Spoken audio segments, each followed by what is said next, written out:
Again, good morning, good evening, good night from wherever you're joining us from, and happy International Women's Day. So, as we know, the global theme is Accelerate Action, but here at Lexrunit, we gave a different theme, which is under the Accelerate Action, titled Women as Catalysts of Economic Growth. And why did we do this? It's because women are not just contributors to the economy, they also are drivers of innovation and sustainability and inclusive progress. And as we know it across various industries, women-led businesses, policies, and initiatives are reshaping economies, breaking barriers, and creating lasting impact. But then, however, there are challenges such as gender inequality, lack of access to funding, and limited leadership opportunities, which all still exist. So in this event, we are doing this as a call to action to recognize, empower, and support women in their role as economic change makers. And I'm sure a lot of us are wondering what Lexrunit is about. So I'm going to give a brief intro of what Lexrunit is about and what we do. So at Lexrunit, we believe in leveraging technology and innovation to solve real-world problems. Our mission is to revolutionize AI development and deployment, creating a decentralized data center, an AI academy, and providing free cloud-based GPU access to developers.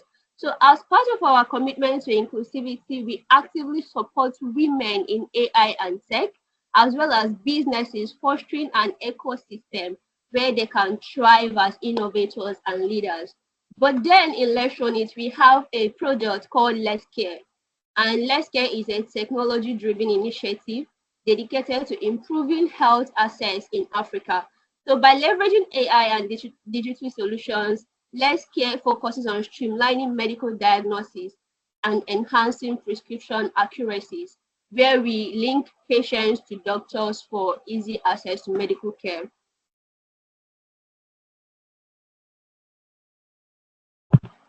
So we are still taking the question on who is a woman that inspires you. I really want to know a woman that inspires you and why.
Okay, moving forward, I'm going to be introducing our speakers to us.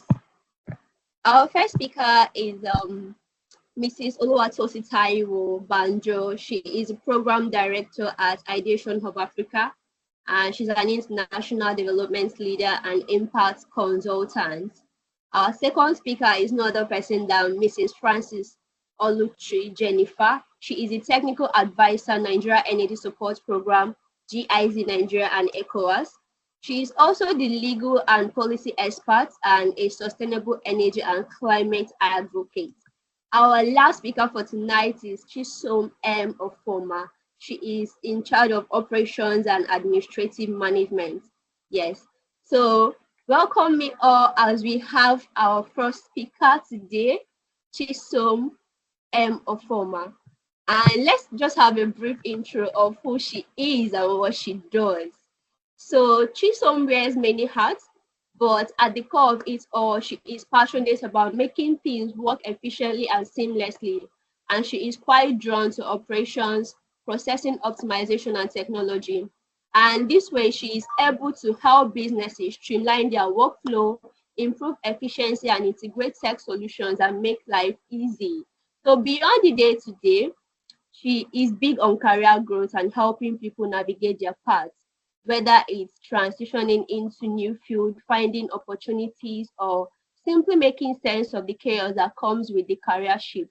She believes that with the right system and mindset, anyone can turn aspiration into achievement.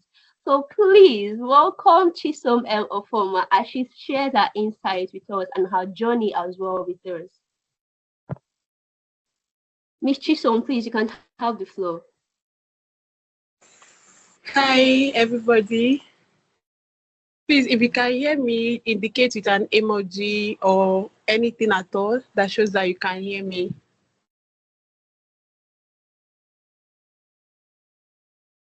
All right. All right. Thank you so much, Destiny. Thank you so much for the warm introduction and welcome. And I also want to thank everybody here for making themselves available to be here. I bet we almost have something going on, but we actually availed ourselves for this event. So I am really grateful. And I wouldn't want to waste much of our time. I've already been given, would I say, a guide on what I will be talking on and how to proceed, and also the time I have, because I wouldn't want to keep us here. So my name is Chisom Mary Cynthia Ofoma, and I am into operations and administrative management. I am going to be speaking on a topic: breaking barriers, redefining what's possible for women. I am going to be speaking on this topic aside the theme that we are actually discussing today. It's also is a topic that we don't actually discuss enough where women is involved. It's a topic that we don't pay much attention to, redefining what's possible for women. You know, usually from childhood, society tells us who we should be. They tell us how to behave, what to do, what not to do. Be soft, be agreeable, don't be too ambitious. But you also have to be successful. Be strong, but not too strong. And if you break the mold, be ready to prove why you belong. That there is a lot that is asked of us, a lot we are told. There is this perfect fitting block as if it's already been constructed, and they expect women to fit into it. Now, why am I starting with something like this? Why I am starting with something like this is because in today's world, women have actually started making moves. They have actually started, it's not just about breaking barriers, it's about writing stories. Because when you eventually open a door, you don't just walk through it, you have created a system, a working system where other people get to walk through it as well. That is all about breaking barriers. And I heard something today at an event I was at. There is nothing about breaking barriers that is glamorous. There is nothing that is beautiful about it. You can just imagine breaking a glass with your hands. You can imagine fisting your hands and then throwing a punch at a glass and it shatters. Of course, you feel pain. It's painful. It's not so beautiful when you see people at the end of it, or when you see people that have written the stories. The journey is not always so beautiful, but it still has to be done. It still has to be done. But then the problem with expectations is that they don't actually take into account who we really are. When people want you to be something or to be someone, they don't actually take into account who you are as a person. They don't actually take into account your existence as a human being. All they care about is what expectations, what you should fit into. It's all about, okay, you are this person, I don't really care much, but you just have to fit into this criteria, you just have to fit into this post. But and when you choose to step outside of them, you realize something. You realize that actually the world isn't always ready for you. You realize that, oh, I could be this, I could be that, I could do that. Being a woman does not limit me in any way. It does not have to actually define me, limit me, or say what I should or I should not do. Because it's easy. It's easy. Most times, women are often judged before we even get a chance to prove ourselves, before we even get a chance to voice our opinion, before we even get a chance to even uh, um, describe ourselves as a person, we are already judged. And for many women, it's about working twice as hard just to be seen as qualified enough.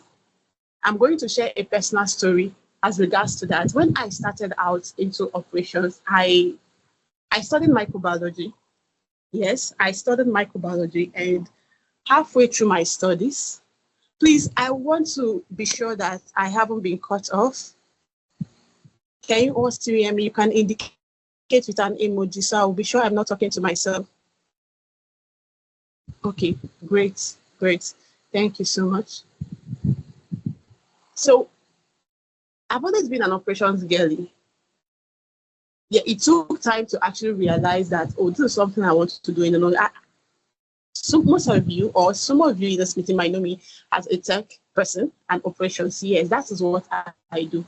My role can be defined as, generally, I am operations administrator into operations administrative management, but not just the operations administrative management. I do cloud integrations, something that maybe in a different setting they would call a cloud ops specialist. That is what I do, technology integrations to optimize business processes. That's majorly what I do.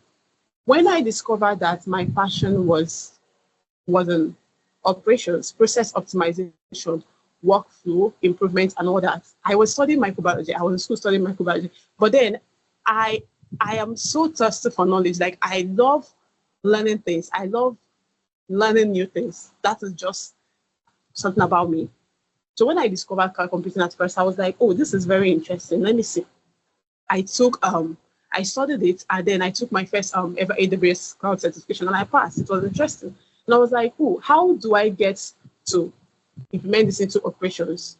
Okay, managing things, creating order out of chaos, it comes easily to me. It comes easy to me. But this is what I want to do. How do I get to integrate this and put it together? Now I got something. Someone said something to me. Someone said that you're already studying it, you're already doing microbiology, you're already pursuing a degree. What's the essence of trying to bulk yourself or weigh yourself down with all this learning, the cloud computing, the whole thing? I dabbled around a lot because I didn't have a guide starting out. I dabbled around a lot before I was able to be in the same room with people that guided me, with people that actually showed me the path. I told the person, why would you say why was the essence? He said to me, that's the only reason most parents actually try to actually send their kids, as try the ladies to school. It's just all about, okay, go to school. Let it be that you have a degree. That once I'm done with this SAT I'm pursuing, that is just to go and get married. That I don't have any business trying to have extra, pursue anything. That's a box. That's a definition. Now, this person is speaking from what they think is right, what they think is made for women, what they think that, oh, whatever you're doing now, you just pack it up. Like, it was as if I do not have the right to dream. I do not have the right to actually pursue something of choice, to pursue something I want. That's whatever I want to do, I should not even do it at all. It all boils down to the fact that, oh, you have to go get married or something. That what I'm even the degree I was pursuing was like it was nothing. It was not enough. It's just like wasting my time. So I want you to actually, with this scenario in mind, I want you to imagine walking into a room and you are the only woman there. Now, imagine being questioned before you speak. Just imagine being questioned before you speak. I will give a quick example of this sense again, because I seem to have actually experienced a ton of it.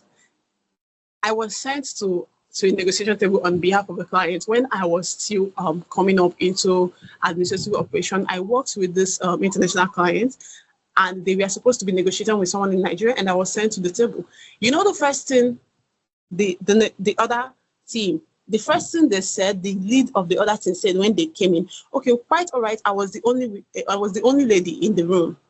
But the first comment the person made was, are you the daughter or are you related? Like, I had no business to be in that room, or else I am related to that person in some way. Statistically, I read somewhere that they'll say the workforce, the percentage of workforce of women, we have 64%, but half of them are the only ones that actually make it to the managerial positions. That is saying that we are actually suited for more maybe, let's say, play it down a bit. Let them do customer service, let them do secretarial positions, let them do roles that they feel they don't think women actually deserve to have responsibility beyond things that they feel, oh, this is what they can do. I mean, what they do. You know, when they say equating the strength of a woman in beauty instead of brains, that is what it is. It is still the box. It is still boxing women. So when I'm talking about redefining the expectations, it's more of coming from an angle of redefining success, making room for ourselves and others. Because while we are intent on breaking barrier, if we want to actually have or build a group of women, put women in a position where we'll say women as a catalyst for economic growth, we will have to redefine success, make rooms for ourselves. And the real change happens when we stop waiting for permission to be great. Yes, you don't need permission to be great. You don't need permission to amass the skills. You don't need permission to learn what you want to learn. You don't need permission to dream. You do not need permission to pursue the same dream. Whatever you think you want to do is on your terms, and you work on your terms. Please just give me a sign of emoji to be sure I'm not talking to myself. Hi, everyone. Please, if you can still hear me, just an emoji. All right. All right. Thank you so much. So whatever it is you think. Okay, Miss Chisom, you have 2 minutes to round up. I am almost rounding up. I'm almost rounding up. So if no one hands you a seat, let me close with this thing. I want you to do something for me. If you listen up to this one, I want you to do something for me. What is that one thing that you've always had up here in your mind? You want to do it, but something is keeping you back. When I talk something is keeping you back, things like you are not perfect enough. You think it is cringe. You think, oh, people will just be like, what is this person doing? How dare she? Why would she do something like that? Or you think, oh, it's not perfect enough. I need to set it up. I need to be perfect to do it. There is no journey that is perfect. You can never get to that perfect. People that actually break these barriers, people that redefine this history, they didn't start out perfect. It was a step-by-step journey that amounted into something. Now, I want to leave you with something. If no one hands you a seat at the table, bring your own share. Yes, bring your own share. Keep it at that table and sit down. And if there is no table, build one, sis. Build it and have a seat there. And when you want to do it confidently. And I want to also drop something I also heard somebody say. Your sister's success will not block yours. Your sister's success will not block yours. So let us more, while women try to redefine the odds against us, the boss we are being put into, let us also have the mentality that why I take my sister along, why I carry every one of us around, that my own success will not be held onto, or nothing will stop mine. So when somebody tells you, asks you, what are you doing there? I want you to be bold enough, to be confident enough to school the person. And if you want to do something, I don't want to use this word, but I wanted to say be a badass at that. Learn it and learn it very well. That is how you prove people wrong. That is how you rewrite this. And you know it very well. And when someone throws the speech, or someone throws that talk about putting you in a box, you will be able to school them. And when you school them proudly. Because whatever you do, even when you think people are not watching, people are watching, and you might not know, there are still women coming up and they are looking up to you. And you have the potential to actually make a way for other people. That is what I want to say. So when we leave here today at the end of this event, I want you to have it in you to know that you are capable, and you are capable of also rewriting histories. You have it in you and you can do it. Thank you so much for having me, guys. I really appreciate that. I know I have spoken a lot and I've actually exceeded the time limit. I am so sorry about that. So sorry. Thank you guys so much. Thank you. Hear me. It was amazing, amazing, amazing. I like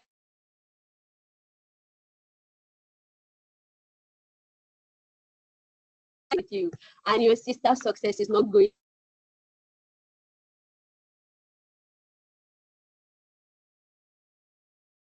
And we can all reach out individually and collect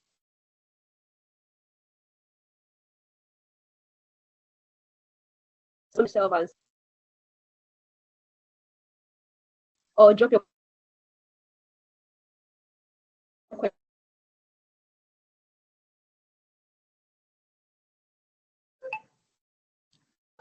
Miss Eze, I believe you have a question. Your hand is raised.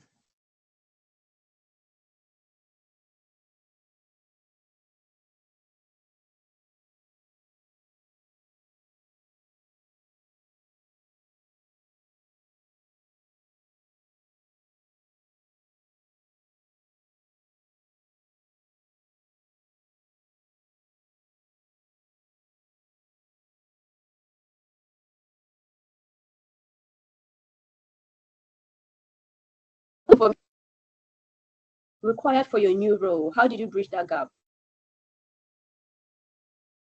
Cloud computing as operations and administrative. How were you able?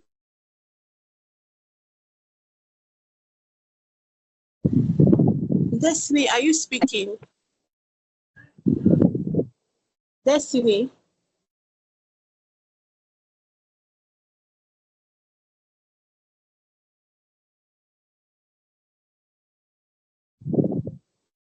Destiny, I think you asked a question, but I didn't get it. Your voice was kind of coming in and out. Please, would you mind repeating the question so I can hear you?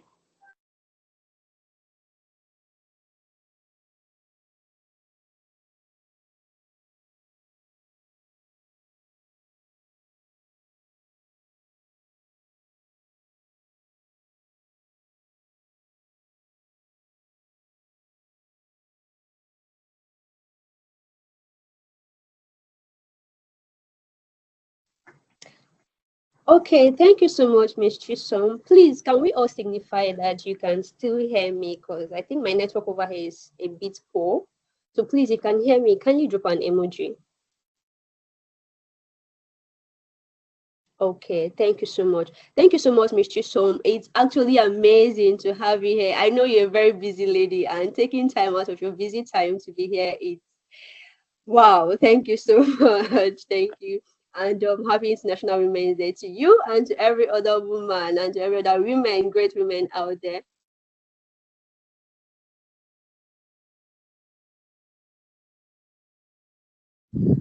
Thank you so much for Is having me. Oluwatosin Taiwo Banjo.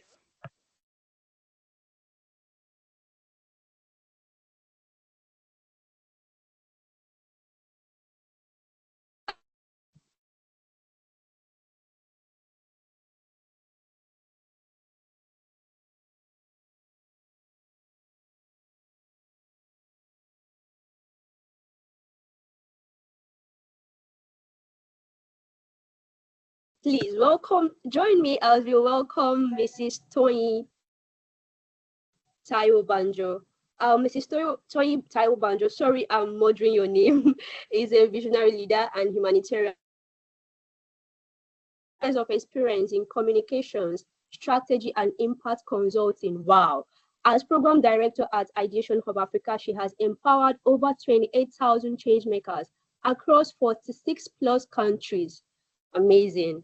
So she is a full BLK member and Lagos Business School alumna. She has secured major funding, leading policy initiatives, and founded major Manager Toolkit Africa to upskill Africa's workforce, recognized with the Royal African Young Leadership Award and 100 Power Women Award. She continues to drive innovation, mentorship, and policy impact. Please join me as we welcome our amiable Oluwatosin.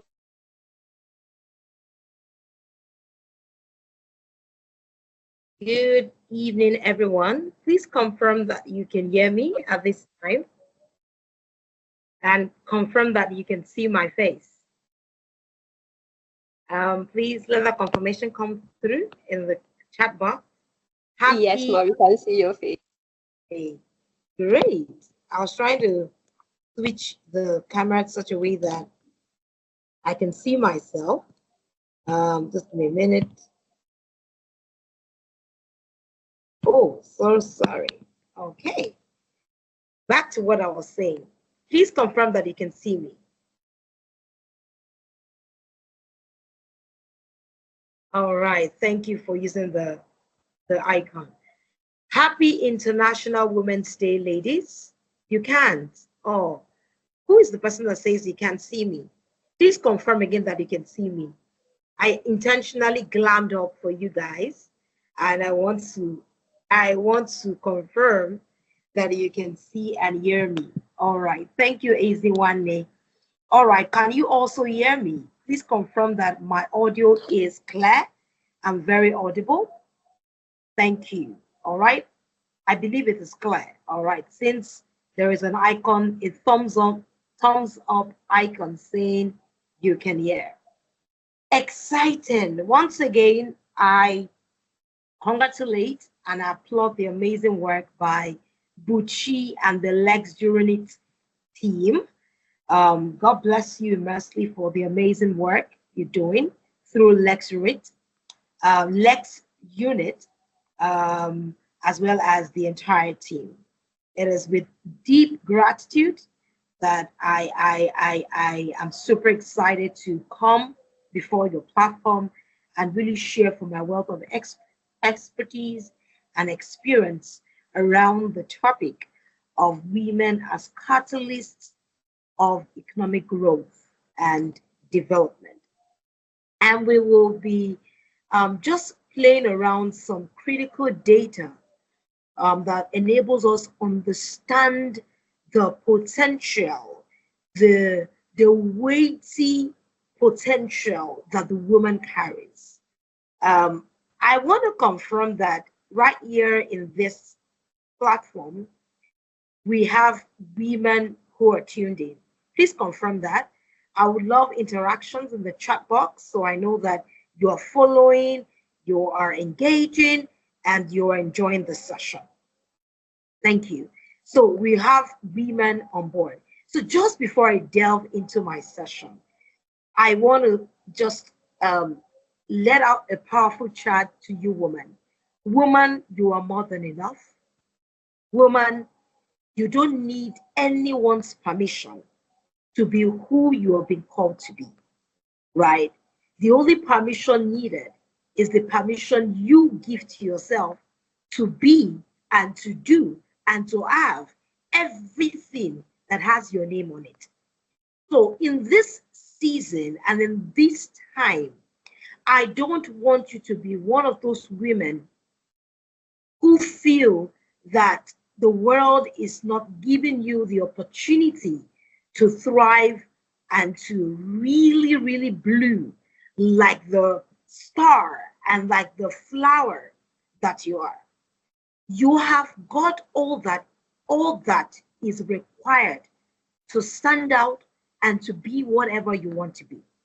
So this is not a perspire to aspire charge, but I'm speaking from experience and from my own journey as a change maker, as a visionary leader, that even though the journey sometimes may be tough, the journey sometimes looks very, very daunting, and it looks very, very, it looks very unclear.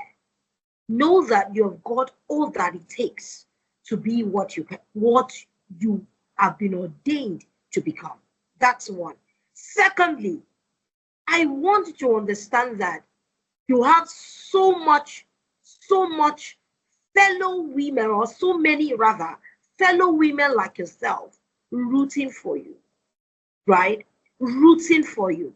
And so therefore, as women within the modern age, I want you to seek out catalyst communities that can catalyze your vision, catalyze the potential that you carry into real-time action.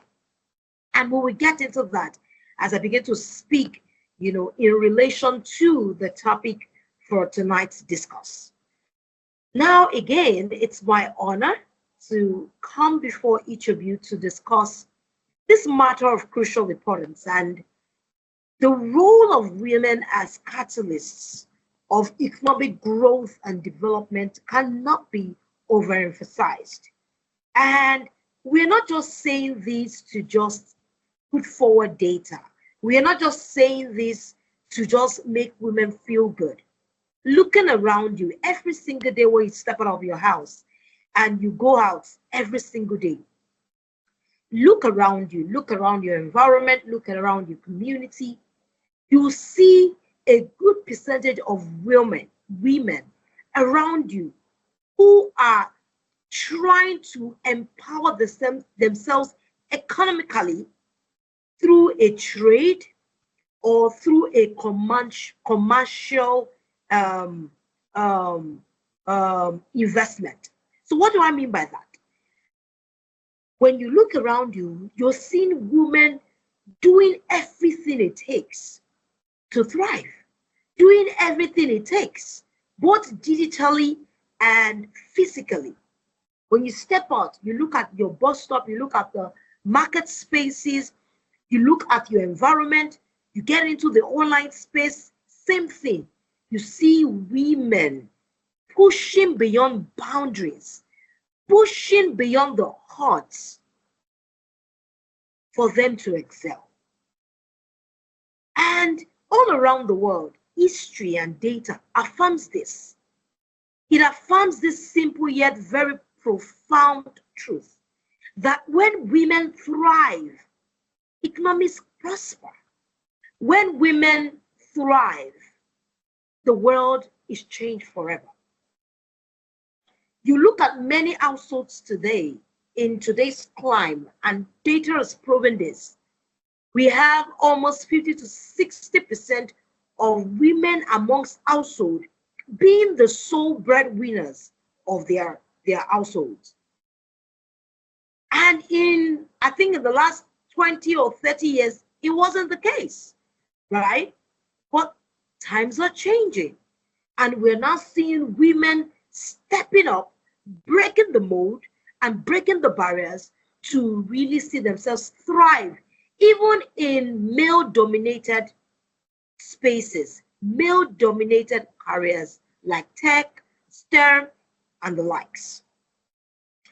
And I move on to say that when women are empowered, the world is transformed. So what am I trying to say? The International Women's Day celebration is not just a day set aside for photo ops, set aside for talk, photo ops, social media posts, and then after today passes, we just move back to business as usual. But rather, we are making a clarion call and putting forward the right of every woman to thrive, not just a percentage, but that every woman, the emphasis is on every woman has the right to thrive. Now, moving on quickly, I want to speak to some data. The economic impact of women's participation globally has shown that nearly 50% of the world's population, right, is not economically participating. That data is showing a disproportionately low data or participation of women in economic opportunities. Studies further show that in closing the gender gap, within the labor force and economic participation, it could take us as much as adding $28 trillion to the global GDP by 2025. And this was put forward by a McKinsey Global Institute report as at 2015. And we are currently in 2025. And I'm sure that figure has tripled. And this is the same equivalent across the world. Now let's bring it home to Africa. The numbers are equally compelling. According to the World Bank, gender parity in entrepreneurship and labor force participation could increase Africa's GDP, gross domestic product, by $316 billion, $316 billion by 2025. And we are currently in 2025. We are seeing it with the participation of women breaking the barriers across male-dominated careers, and particularly in the arena of entrepreneurship. We are seeing the rise of women-led businesses already contributing to the tune of $1.7 trillion to Africa's economy. And Nigeria's economic space is like 50 to 70% fully dominated by women. Yet there are systemic barriers. Yet they receive only a meager percentage of total global venture capital funding. It's appalling, according to the World Economic Forum as of 2023. This imbalance is so appalling, yet the opportunity is immense. We see women rising against the odds, building against the odds, yet there are systemic barriers hampering the scale of their business or expansion economically. Now let's move it further. Women in leadership and economic development. Why does it matter that women have to strategically and systemically take on leadership roles? That we need to break the biases when it comes to equity in leadership roles. So just some weeks or days ago, we saw what was at play, right, politically in our National Assembly. And it just again tells us that we really need to accelerate action to continuing ensuring that the voices of women are not just seen or heard, but they are valued. That their contributions are not just seen or heard, but are valued. And there is equitable representation across all important strata. A study by the Patterson Institute for International Economics found that companies with at least 30% of women in leadership roles saw as high as 15% increase in profitability. And I am that example. I am leading or currently in senior leadership within the social enterprise and development space. And we are thriving profitably. And it's the same across many other industries. We're seeing the trends, the growing trends in banking and finance. We're seeing the growing trends in entrepreneurship. So what does this data say, and what is this data interpreting? It goes to say that women's leadership is not just about representation. It's all about results. And that's what our clarion call is all about. We are not just seeking equitable representation, but we're letting you know that when you place a woman in any sphere, just be ready for what? For profitable results. And that's why we are again drumming it home to say Women are indeed catalysts for economic growth, not just economic growth, but the development of any economy across the world. Yet, despite the capabilities of women, despite the weighty potentials of women, right, of 8.2% of Fortune 500 CEOs are women. And in Africa, women hold just 24% of parliamentary seats. We again saw this play out, even with the brouhaha that we saw in the House of Senate, right? The National Assembly. Even the representation by women is abysmal. But we're not talking politics today. But again, it's important to know, and we're coming to learn, that politics is not beyond economy. It's not beyond economics. That is, when you're talking about the economic growth and development of any nation, you must also take to heart the political state of that nation. And that's why we're again making the clarion call for women to again step into opportunities to lead politically, right? And that's why, for me, I have taken on that onus to garner the education, garner the expertise and the experience. Hello, Ms. Banjo. Please, you have 3 more minutes. Thank you. You have 3 more minutes. Thank you. All right, thank you. To gather the expertise that places me at par with my male counterparts. Now, moving on quickly, I want to highlight some of these barriers, right? Barriers that hinders women's economic participation.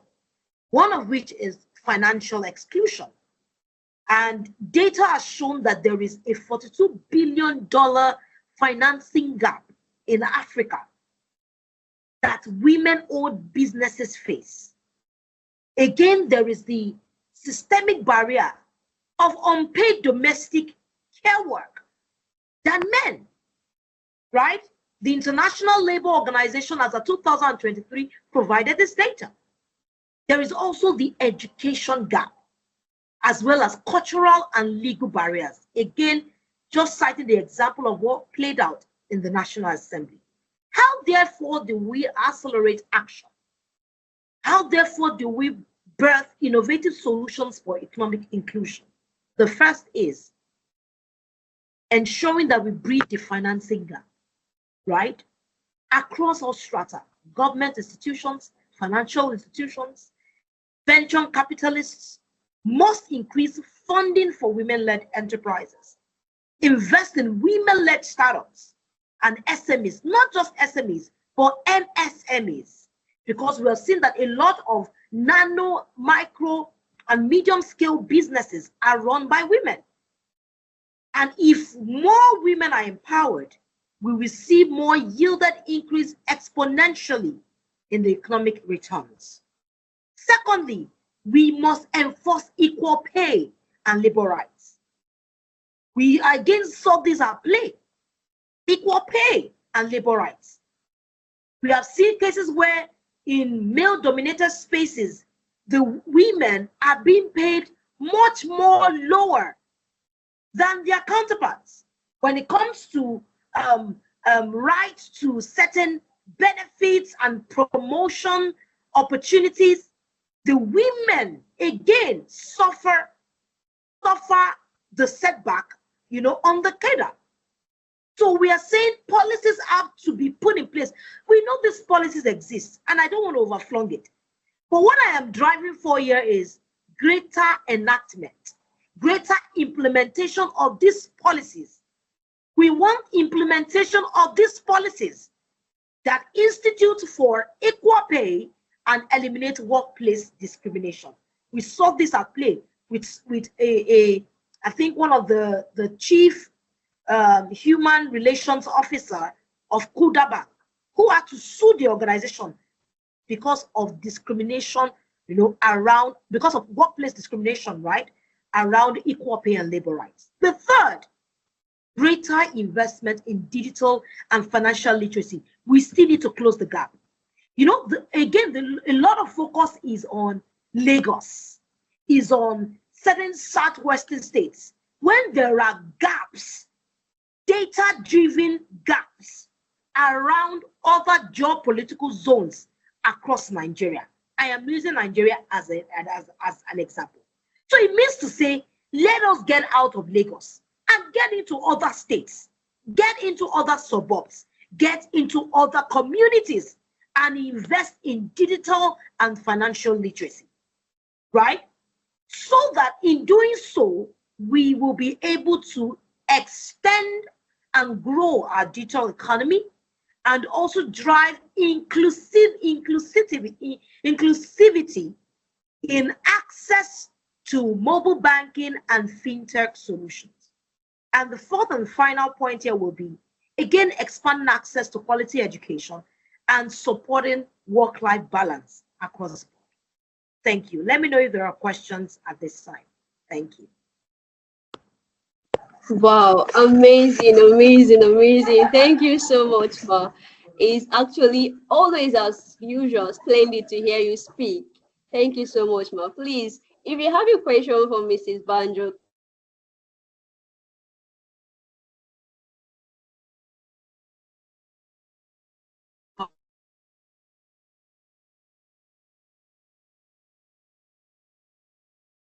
Let me know if there are questions at this time. I'm willing to take any questions just before I round off my session.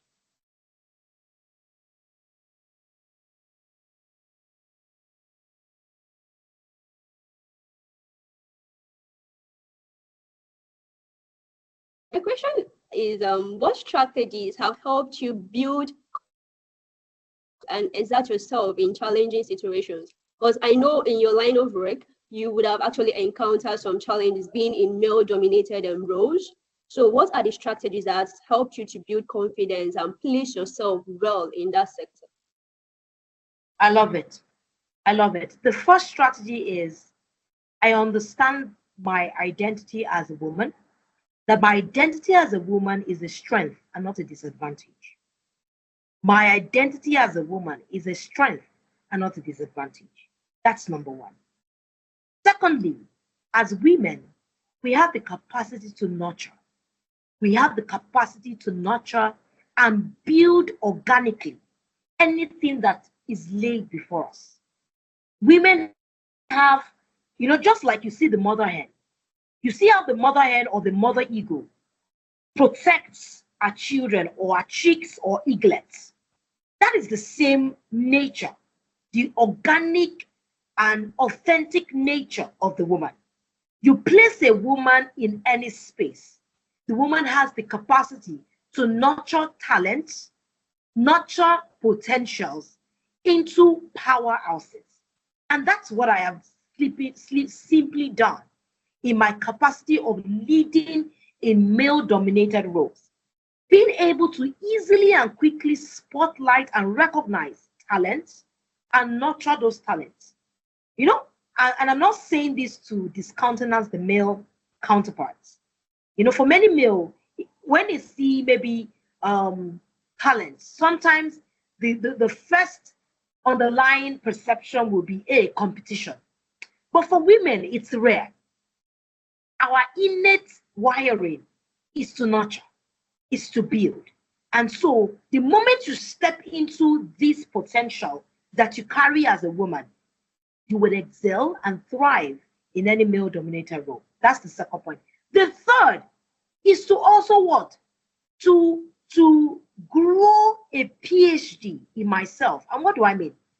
By investing in my own education. Not waiting for anyone to do that for me. Investing in growing my access to quality insights, knowledge, and education. Understanding that nothing holds me back except if I decide to hold myself back through a limited barrier or limited belief system.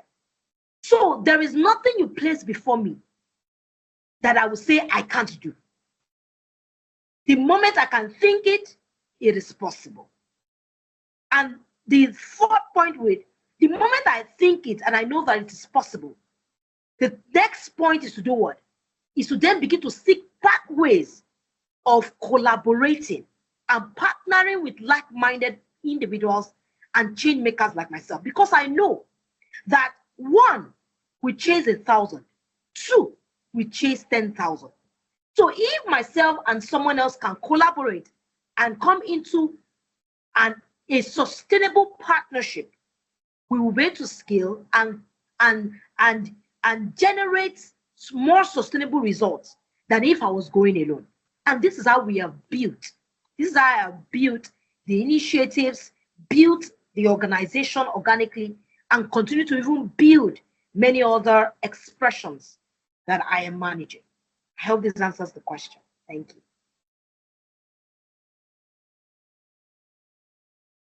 Thank you, thank you. So please, let's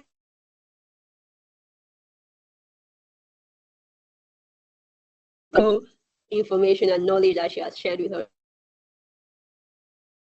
Come again, Eziwani. Did you say something?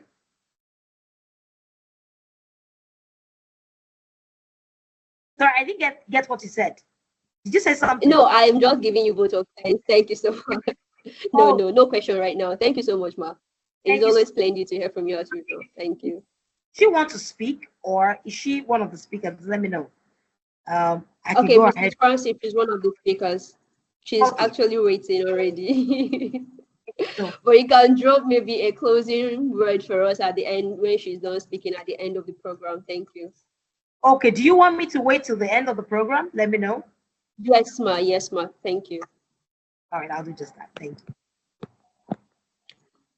All right. So as usual, it's always nice to hear from Ms. Banjo, but join me as we welcome our final speaker, Mrs. Frances Oluchi Jennifer. And I would like us to meet her. She is the legal and policy and international development expert, specializing in energy project infrastructure and climate change. She is a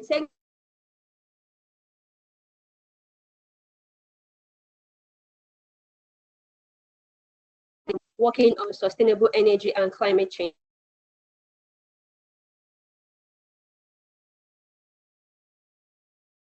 And has become passionate about SDG 7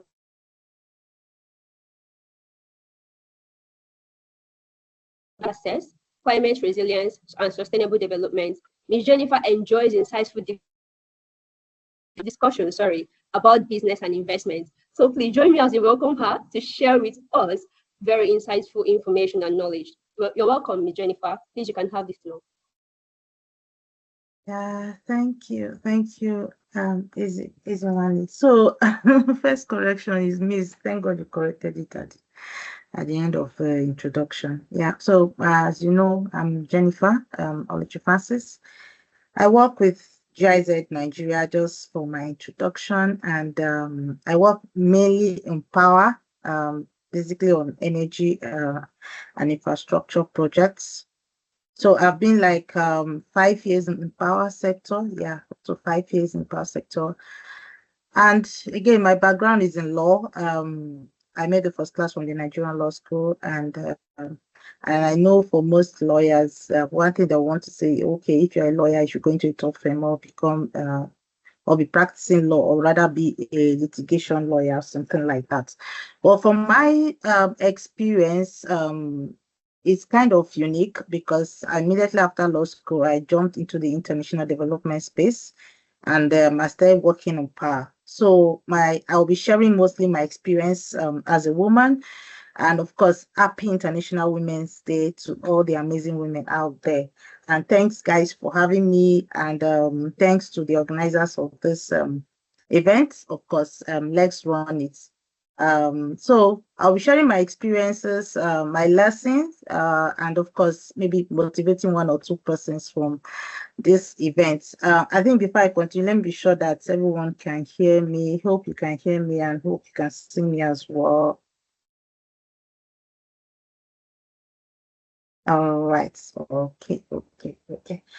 So it's going to be interactive, and I'm not going to. It's going to be like more a relaxed conversation kind of thing, right? And just for me to share my experience, and hopefully I'll be able to inspire some persons and of course motivate one or two persons and help them know that they are enough, they can break barriers, and of course they can do much more in changing narratives for women. So for me, when I was in the university, there was one experience I had, right? For law, going to law was not the first degree I attended. I was first offered an admission to study public administration, right? So I could remember my mom at the time, because I've always had this what's it called, dream to be a lawyer, right? But when I didn't get my first attempt to get law what's it called, admission, I went into public administration. And at the time, my mom was like, no, no, no, you won't end up with public administration. You need to study law. To be honest, I was not bothered, right? It's a good thing, right, to be listening to speakers, listening to motivational speakers, and to tell that they'll share their experience, their lessons, and all of that. At the time, of course, I was born and brought up in Kogi State, so I had limited knowledge about mentorship or about listening to speakers or even attending events such as this. So the only thing I just wanted to do, because for my environment where I grew up, as a woman, we are just basically being trained to become a housewife, or most of it is to have a degree, as the other speakers must have mentioned, right?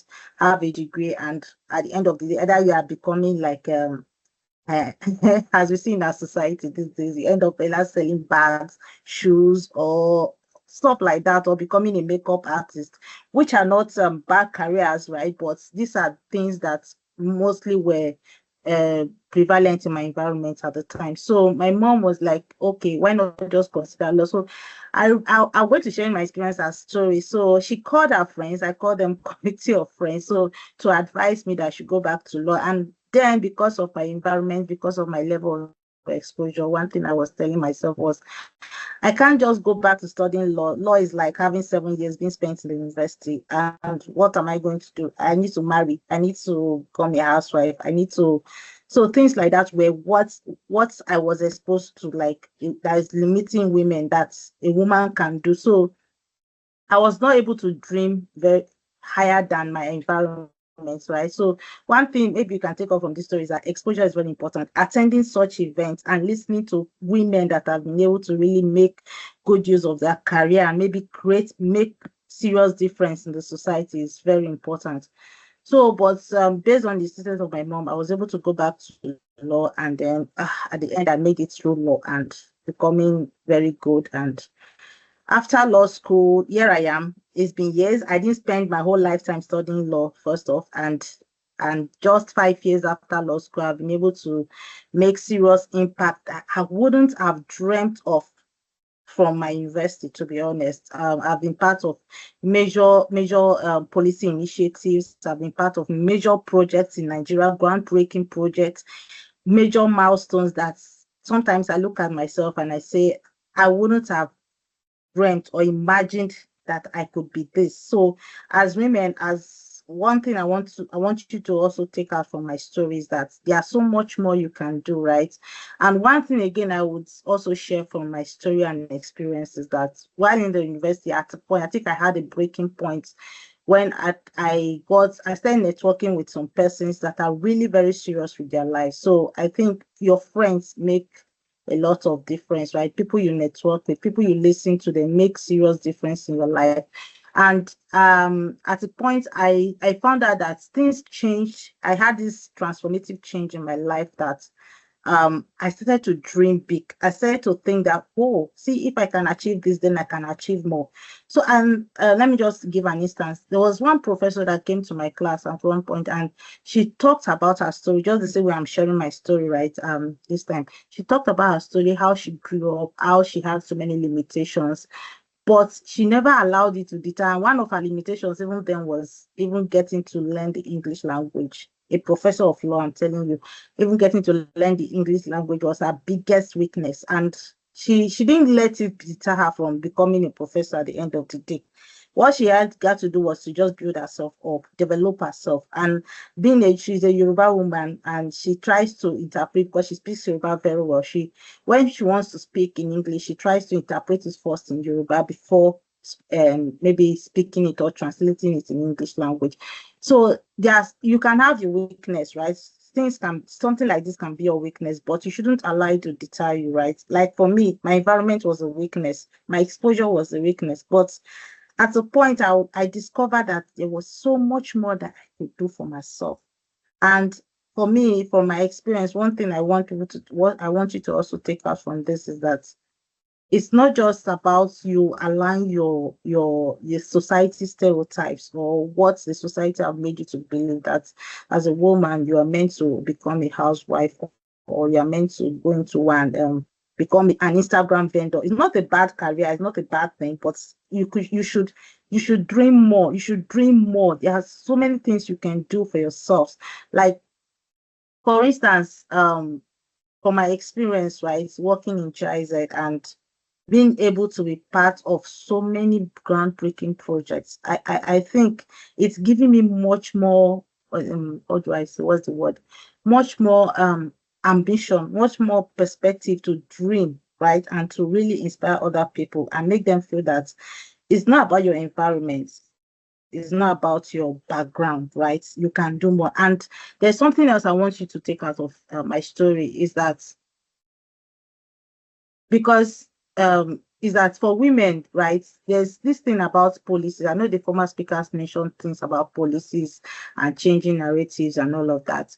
So the thing is, when you see a woman trying to be more ambitious, trying to change narratives, trying to do things that are not usual for women, it's not because for herself alone. It's a generational change, right? Because there are people that have actually maybe, like say, won this battle on our behalf, right? Up to from generations past. And for me, one thing I tell fellow women is that each time we celebrate International Women's Day, I'm not just celebrating it as a woman, I'm celebrating the past efforts, because I know there are people from past that have really given their all to make this day possible, to even make it possible for me to be in the same room as male counterparts.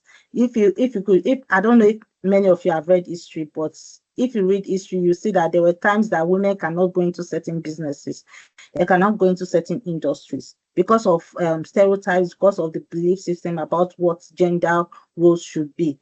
But these days, some people have made that significant effort that have made it possible for someone like me to be in certain rooms, to make certain decisions, to stand in the presence of so many people that sometimes I imagine myself like, people really put in so much effort to make this thing possible. And one thing I also tell women is that the best you can do for these people, the best you can do to make sure that the efforts so many people have put in the past do not go to waste, is to also develop yourself, build yourself, make yourself not just being available, right, for certain opportunities, but make yourself suitable for certain opportunities. Because one other barriers we see for women is, okay, I'm a woman, because we are accelerating action for women, the gender parity.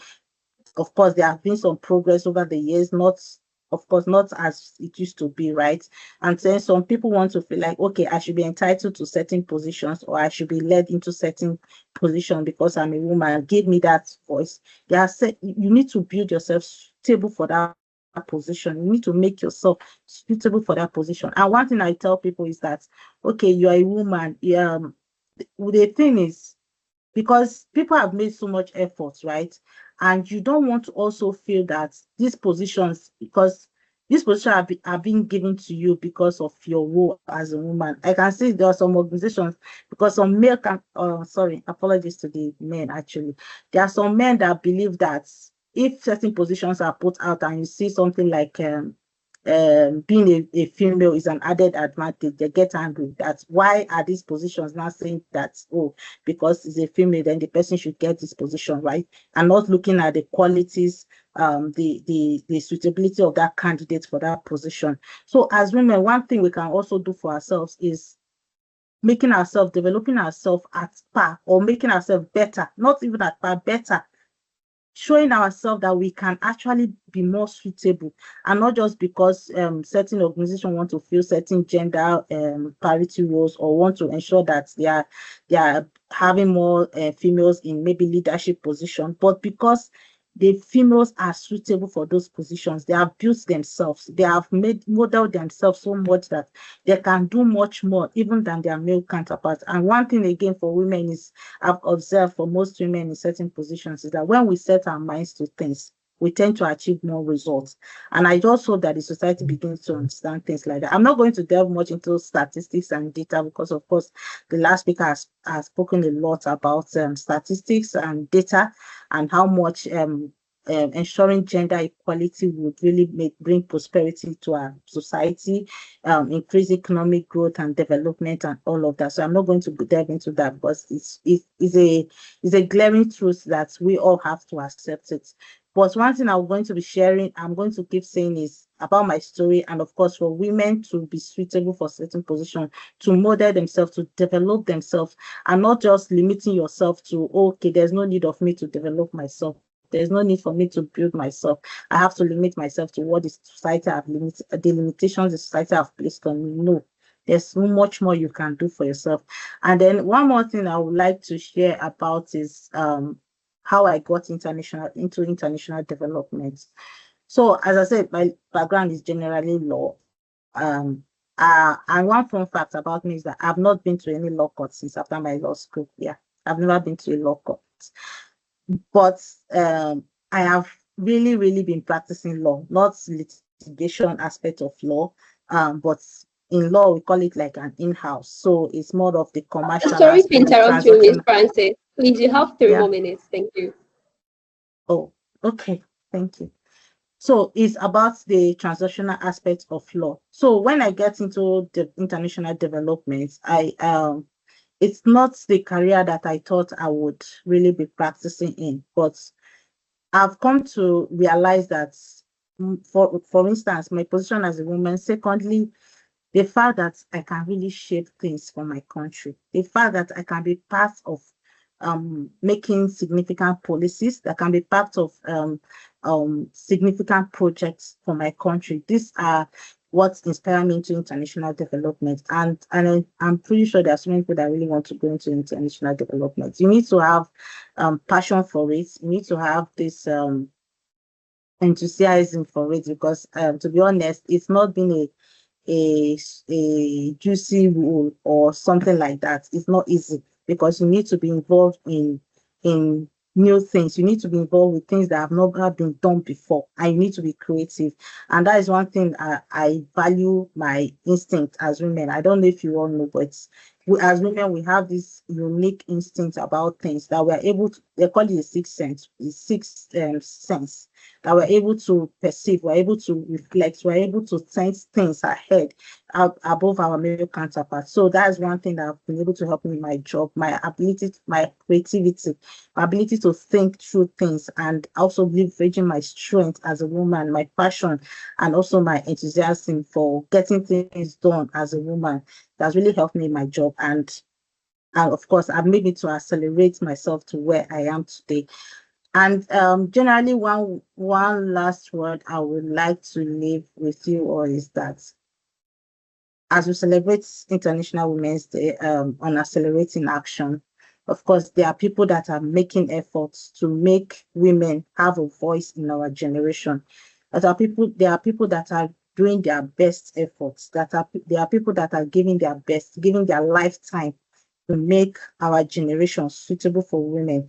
And I think for us as women, the least we can do is to make ourselves better, is to keep building ourselves, is to keep making the best version of ourselves daily, so that at the end of the day, when such opportunities present themselves, we are not only seen as a gap closer, or as another addition to close up the team, or to ensure that we have gender parity in the team. We are seen as a valuable addition. We are seen as people bringing so much value to the team or to an organization, and building economics and economic development, and building society for the better. I think these are just my last words, and I hope I've been able to, of course, inspire one or two persons from this event. And please feel free to reach out to me on LinkedIn if you have anything, if you need any form of advice about legal career, about international development, and of course course, about changing career, because the course you study in the university might not be what you end up doing. But if you're able to leverage whatever you study in the university, you can make much more difference in the next career that you build. So I think I will leave it at that, just not to go above my time. Thank you very much. And feel free to ask me any questions. Thanks. Okay. Thank you so much, Ma. Thank you so much, Ma. So I have just one question for you. How did you stay motivated despite obstacles and setbacks? Okay. So I know I mentioned some things about mentorship, right? I didn't get that exposure earlier on in my career or earlier on in my university days until that breaking point or that breakthrough point happened for me. So I think one way that I stay motivated is that I look onto other women. I've seen other women that have been able to really break this barrier about society stereotypes, about narratives about the role of women. And when I look at them, sometimes I love listening to them as well, to listen to their stories, to learn some of the setbacks they have had and how much they have been able to navigate through them. So for me, I stay motivated looking at those women, learning from their experiences, just like I'm sharing mine as well. And I tell myself, if this woman can do it, then I can do it. And that is one reason we need much more women in leadership position, because they need to serve as models, they need to serve as mentors to the next generation, so that women can also believe that they are much more in the society. Thank you. Thank you so much, Ma. Thank you, Ma. It's actually incredible hearing from you and your story. Your story is really, really inspiring and encouraging. So thank you so much, Ma. So for this event, we actually had some partnership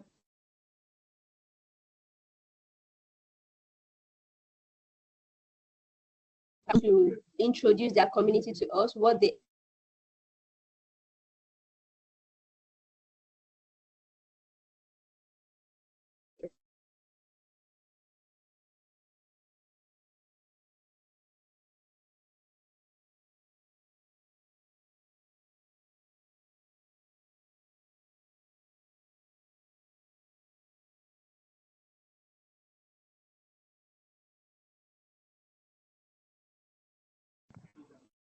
please, is your representative available?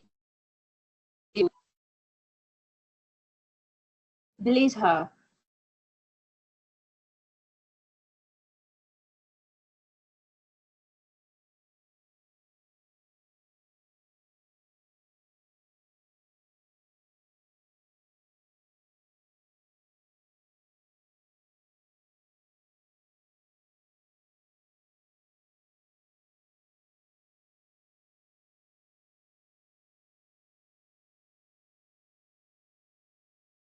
Okay, in that case, let's proceed. We just have a few minutes left to the end of the program. I would actually like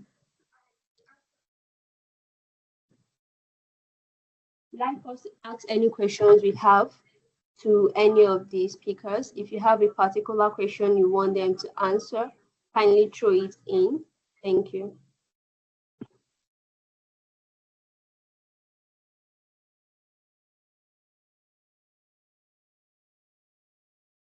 Okay, I guess the representative for Blazer is already here. Please, can you kindly introduce your community?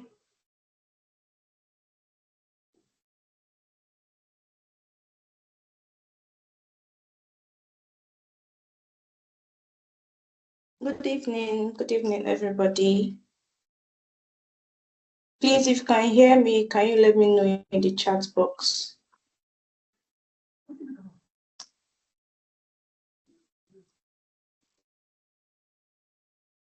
Good evening, can you hear me?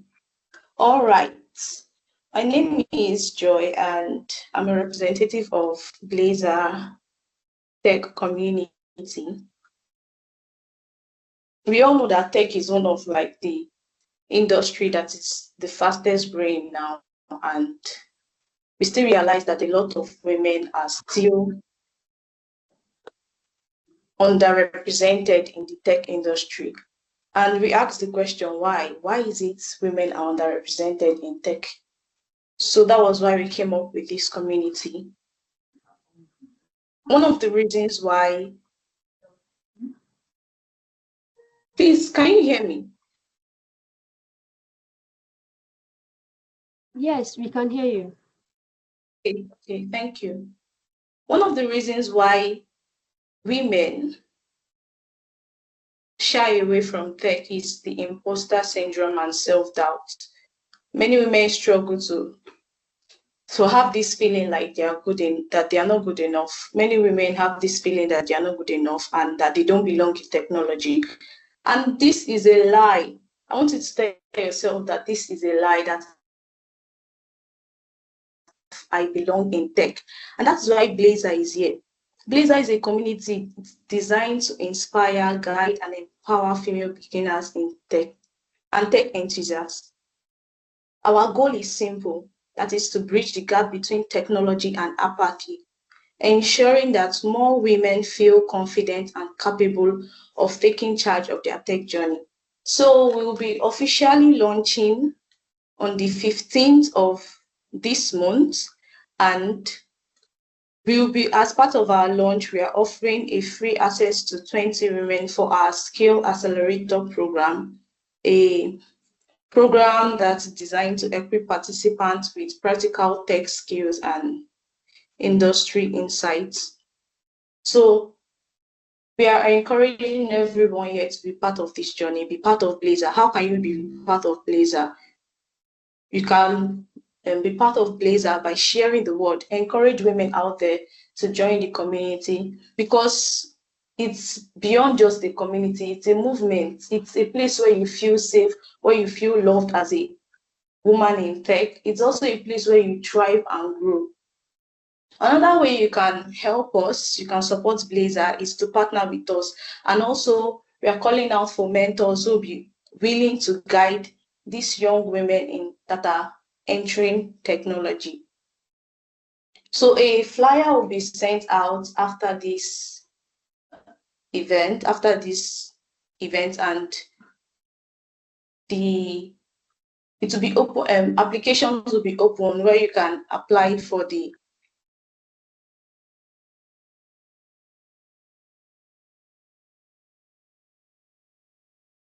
Oh, hello, can you hear me?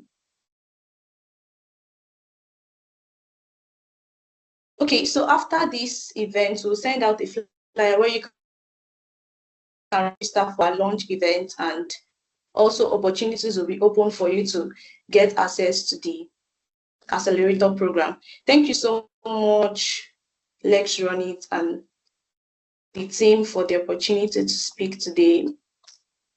Thank you.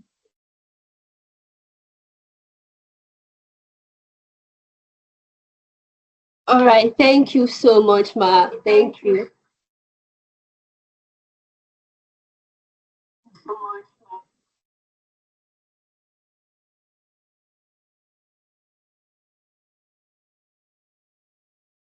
Any of our speakers, if you have one last word,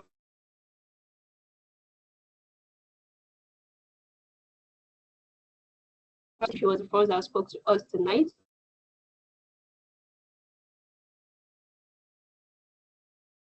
Thank you so much if you're still here with us.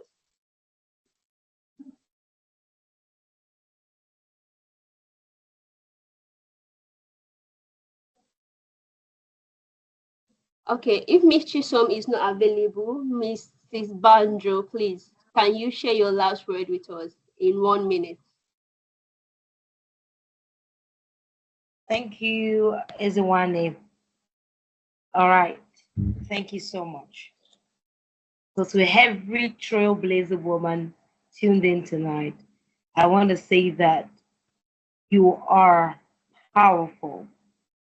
You have everything that is required of you to excel for life and destiny. Don't count yourself short, or don't discountenance yourself out of opportunities. Always be on the lookout for opportunities to collaborate and partner with other like-minded chain makers like yourself. And more than ever before, you are capable of anything and anything and anything, more than capable. So don't count yourself out of opportunities. You are more than enough. And more than ever before, if you require any sort of support, be able, be confident to ask for help. It is not a weakness to seek help or to request or ask for help. To be vulnerable, always wield your vulnerability as a weapon of advantage. Do you understand it? And when I say your vulnerability, as women, it is always said that we are emotional and all of that. And I believe within the bellies of our emotion lies so much strength, right? So all a woman needs is a woman being properly nurtured, a woman being properly catered for. And the first responsible person for this is yourself. You cannot, the right word will be, you cannot, I'm looking for outsource your self nurture, your self care. You cannot outsource that to anybody. It is first your sole responsibility to cater to yourself, take good care of yourself, so that you are able to take on the world, because the world is your oyster and you can make the most of every opportunity and any opportunity to step into. More than ever before, be on the lookout for opportunities. I always describe opportunities as anything that sometimes doesn't look like it, but is actually an opener, a door opener to your next level. So sometimes opportunities come hidden in challenges, they come hidden in unlikely spaces and situations. All it requires of you is all it requires of you is pushing beyond that challenge to step into the other side of that opportunity. Thank you.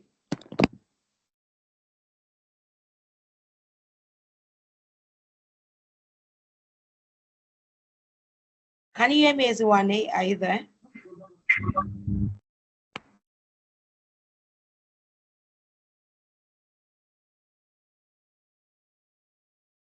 Eziwane, are you there?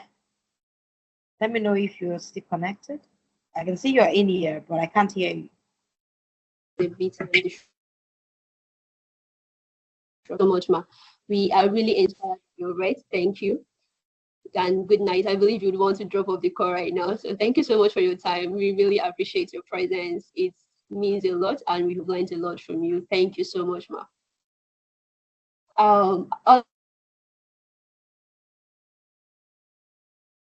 Miss Francis, yes. Do you have one last word to share with us? Okay. Can hear me? Yeah, I just want to say thanks for the opportunity, and as final last words, I hope, and I really, really hope that my sharing my story this night has inspired one or two persons from this call, and as a take home for you, you should know that nothing should be a barrier for you. As a woman, you have a lot to offer. You have a lot to offer. You've been uniquely placed.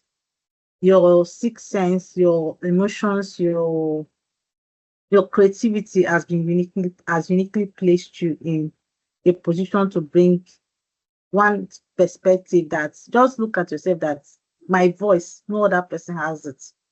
My thinking, no other person has it. My creativity, no other person. You are just you. You are unique. So any room you step into, just know that you are bringing your unique perspective into that room. And any team you are in, you are bringing that unique perspective. No other person can be you, and you can be much more. You can do anything you think you want to do. Really, every other women out there that you see that have made things for themselves that inspire you, you can still be them. You just need to step into their shoes and try to take up more responsibilities and see beyond whatever limitations that you have. Thank you.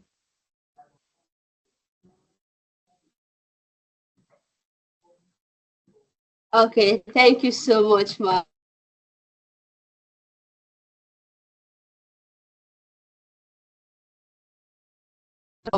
In case you would like to connect with Miss Francis, please.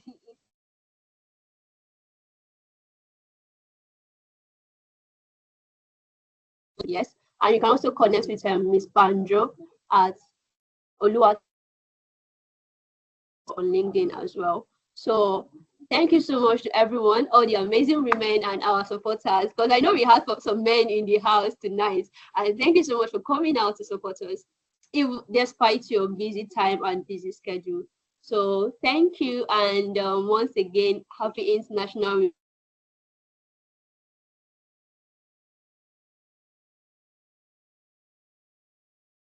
So with that, we've come to the end of the event tonight.